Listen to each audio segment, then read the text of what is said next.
What's going on, guys? Today we're taking a look at some handcuffs. That's right. I randomly was going through some different things, and I came across this extra pair of handcuffs I have. This is from Schrade.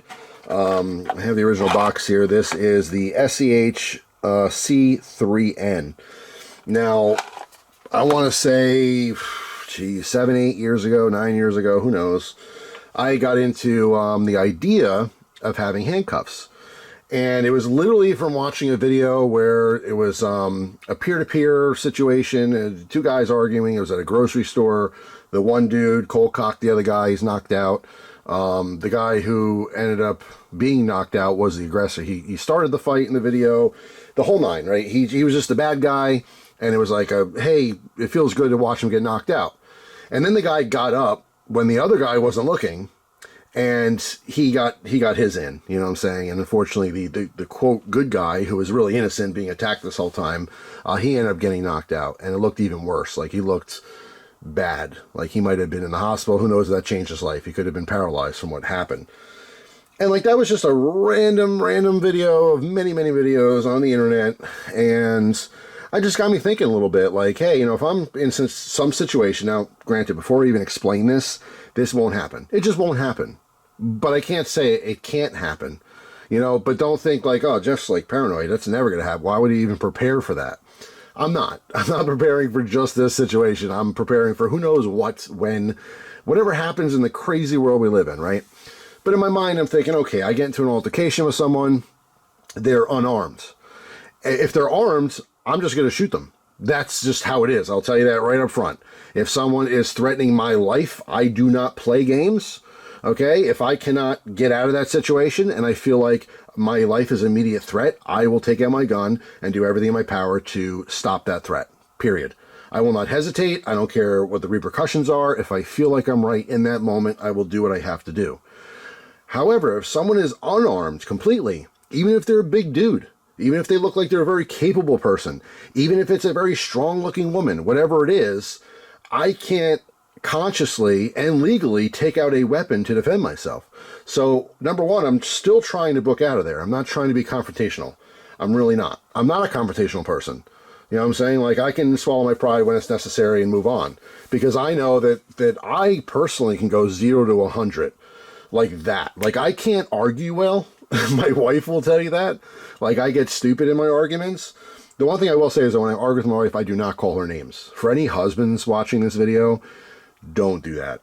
You're going to regret it, because when you're arguing with someone that you love, things get heated and stuff, but you'll say some stuff that, you know, they will never forget.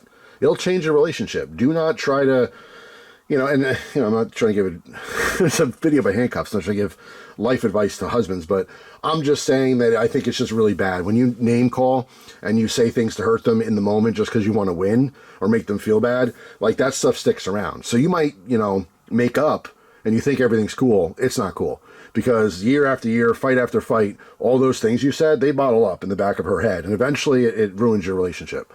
So I'm just throwing it out there.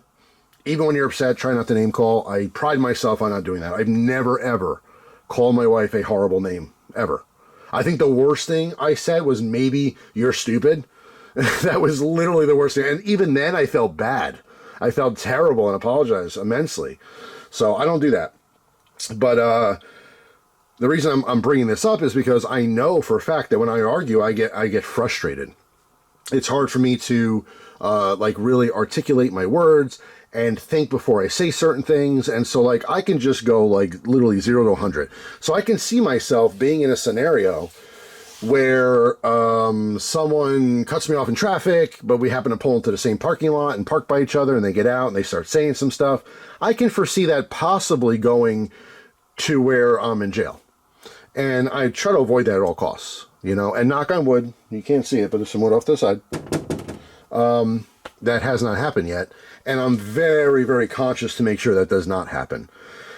But maybe it does, whatever. So now I'm in a non-weapon related fight, right? So someone calls me names. I try to walk away, but they're advancing. Maybe they shove me. I'm trying to ignore this. This is a fake scenario, by the way. They shove me. Okay, well, now I'm not just going to get shoved around. Once you touch me, it's on. That's it. So now we're in a physical altercation. Maybe they get a little knocked out or whatever. what I want to do is I want to put handcuffs on them. Now, I'm not carrying these around. I don't pretend to be a cop or anything. I don't care about that kind of stuff, but I keep it in my vehicle. So maybe I can like attach their hand to their ankle. So when they wake up, they're going to be pissed off and in pain. And, you know, I don't want them to run away.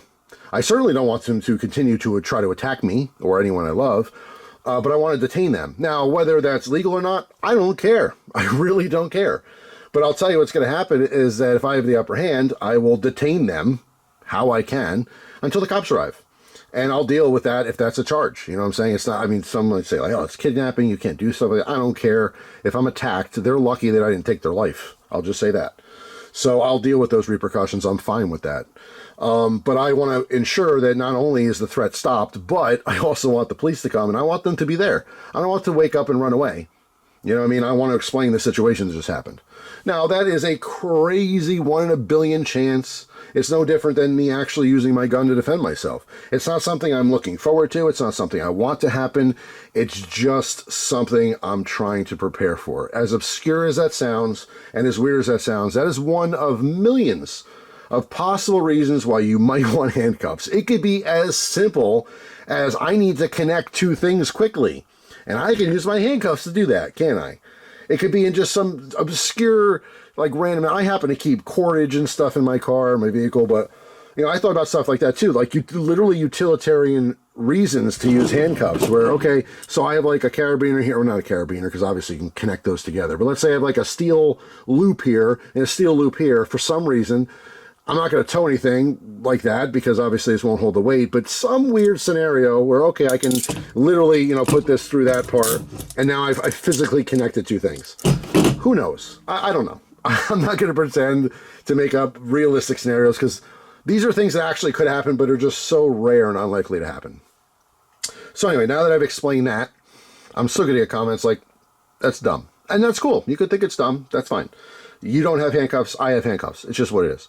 One thing I will say is I always carry handcuff keys, and I put these things everywhere for two reasons. Number one, in case someone wants to use handcuffs on me, which I don't want. I don't want to be detained, just like no one else wants to be detained. Who knows? I don't think I'm a prime target for kidnapping, but you never know. Who knows? If someone's trying to put handcuffs on me illegally, not talking about the authorities. If the authorities want to put handcuffs on me, that's fine. Whatever, if I think I'm innocent, I'll fight that in court. I'm definitely not someone who's going to argue with a police officer on the side of the road. That never seems to end well for the person, no matter what, even if the police officer's wrong. Those arguments should take place in court.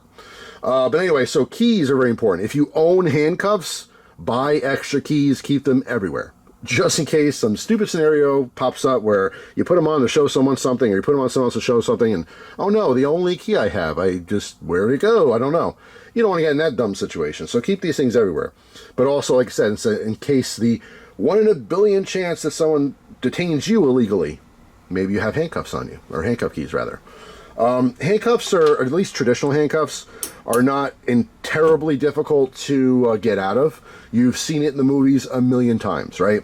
These work very simply. I don't have like a breakaway pair to show you, but you can look online. I'm sure there's plenty of pictures and videos. But how handcuffs work is on the inside of the cuff, we can see there's actually a plate in there. You see those three teeth? Those three teeth are on a plate with a spring. Okay, so essentially when these close, you see these teeth line up with those teeth. You can hear it. Everyone knows that click sound. Okay, that's each tooth popping in as you're moving it. But it only goes one direction. If you try to pull the other way, it doesn't work, right? This is a simple concept. That's what keeps them on your hands so you can't take them off. All right, this is a double lock cuff. So if you notice on handcuffs, there's that little pointy bit on the back. That is for the second lock. All right, so on the side here, you see that there's a pin. If you push this pin in, what that ends up doing, and push it all the way in, what that ends up doing is that prevents the cuffs from pushing forward. Okay, so now they won't go in or out. And the reason for that is so that, like, if you put handcuffs on, you know, a criminal, they can't keep closing it, hurting themselves. It prevents it from closing too much, because some people do that. Some people are crazy on drugs or accidentally bump into something and it makes it tighter and tighter where it's cutting into their hand. It can cause damage. So some cops will double lock it like that. All right. And then obviously the key, all the key is doing, if you don't know how handcuffs work, in the case of double locking, you have to unlock, you have to push the first bar over, all right, which is clockwise, and then counterclockwise is what opens them. All right, so what you're doing is the plate in there that has those little teeth. Let me actually show you this open. Maybe this will be better to understand. All right, again, that's on a spring. So when you turn handcuff keys, what you're doing is you're lowering that. You see that? All it's doing is taking it out of the way so that the round part of the cuff can freely move and open. That's it. It's that simple. And the handcuff key itself has a post in there and a hole. That is to just make it just a little bit harder to pick them. But essentially, if you get anything that's small enough in there, you could physically just move that bar up as well. So with a little bit of practice, it is not hard to pick handcuffs. But besides picking them at the lock point here where the key goes in, you can also use a shim. Now I think a shimming, I've opened handcuffs in both cases. I can't do it like when the cuffs are on me. Like, I understand the logic of how it works and I can physically do it with a couple tries. But like when I'm actually handcuffed, I'm not like that ninja or Jason Statham or something in the back of a squad car, just goes beep boop boop, you know, with a paper clip and then I'm out. I can't do that. I'm not that skilled.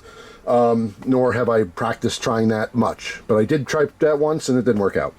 About 10 minutes of a struggle, and it was uncomfortable and I just stopped. But the other way is to use a shim. So essentially what you're doing is these teeth up against the other teeth, that's what's preventing the cuffs from opening. But if you put a thin piece of flat metal in there, and what works really well as shims are lock picking tension bars. So if you're into lock picking, you can get tension bars real cheap online, get a bunch of them if you want to practice. But it's like the perfect width and the perfect thickness, and you basically jam it in here. And there's a way you can fold it so it's easier. You can use it like one-handed, right? There's a method with like a Y on the back. So you basically fold the metal a couple times, so there's a Y and then just a flat piece of metal. So one-handed, you can push on the Y for pressure, and basically you're separating the teeth, right? The teeth lock in like this, but if you put something in between them so they're barely touching, then it can just loosely move as opposed to being connected. Does that make sense? Hopefully it does. Anyway, I actually didn't even bring these out to explain all that.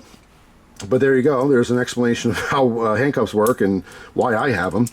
I just kind of wanted to show you this because this is a different style of handcuff. So most handcuffs have the chain links that are in between them, and it gives a little more width, by the way, as well. So like if you have a bigger dude, you know, you put your hands behind your back, sometimes it might not be easy to put your hands together. And I'm sure you've seen many times on cops or other types of shows or YouTube videos, who knows what.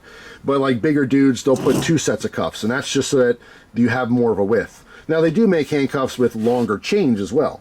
They use those mostly for like ankle cuffs, so you can still walk or shimmy, you know, but not as easily, obviously, so you can't really run away.